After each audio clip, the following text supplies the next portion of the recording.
Why has the globe-trotting non-biological Prime Minister not gone to Manipur since Manipur started burning on the 3rd of May 2023? He has gone to bring peace all over the world. Vishwa Guru, he has become Vishwa Bandhu, everything.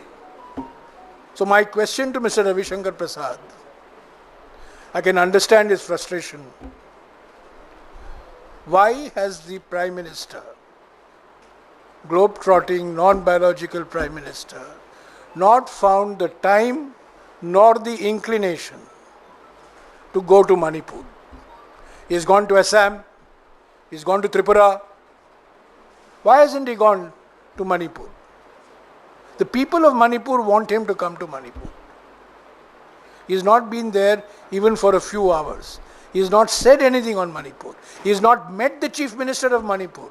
He has not met the political leaders of Manipur. And Manipur is still tense. Normalcy has not returned to Manipur. So this is my simple question to Mr. Ravi Shankar Prasad. Manipur is a sensitive part of India, an integral part of India, an important part of India.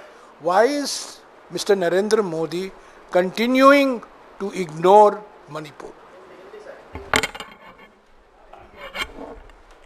Ravishankar Prasad ji ने कहा है कि Congress party को मणिपुर भूल देना चाहिए, मणिपुर से हटकर और विषय हमें उठाना चाहिए। पर हमारा सवाल एक सीधा सवाल है और हम बार बार करते आ रहे हैं। हमारा सवाल यही है कि हमारे नॉन बायोलॉजिकल प्रधानमंत्री दुनिया भर के देशों में जाते हैं विश्व गुरु, विश्व बंधु बनकर। जहाँ जहाँ युद्ध हो रहा है वहाँ प्रवचन देकर आते हैं। क्यों 3 मई 2023 से 17 महीने हो गए हैं, मणिपुर जल रहा है, हजारों लोग मारे गए हैं, विस्थापित हुए हैं, विभिन्न समुदायों के बीच में एक शक का वातावरण, भय का वातावरण फैलाया गया है। और नरेंद्र मोदी जी मुख्यमंत्री से नहीं मिले हैं औपचारिक तौर से, मणिपुर के राजनीतिक पार्टियों से नहीं मिले हैं, एमएलए से मिले नहीं हैं। उनको सिर्फ पीएमएलए आ जाता है, एमएलए आज ही नहीं आते। एमपी को नहीं मिले हैं, 2 सांसद हैं कांग्रेस पार्टी के, उनसे मिले नहीं हैं। और मणिपुर के बारे में उन्होंने पार्लियामेंट में मुश्किल से 2 या 3 मिनट के लिए कुछ कहा है। तो हमारा सवाल सीधा सवाल है। हाँ, देश के सामने बहुत सारे ऐसे मुद्दे हैं, एक महत्वपूर्ण मुद्दा मणिपुर है।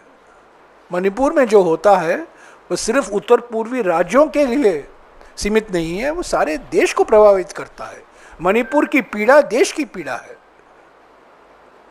तो रविशंकर प्रसाद जवाब दें, प्रधानमंत्री क्यों नहीं गए, क्यों नहीं मिले हैं राज्य के नेताओं से, पार्टियों से, चुने हुए मुख्यमंत्री से। फरवरी 2022 को बीजेपी और उनके सहयोगी दलों को भारी बहुमत मिला था मणिपुर में। उस बहुमत के बावजूद 15 महीने के अंदर मणिपुर जलने लगा। यह सवाल है मणिपुर को लेकर।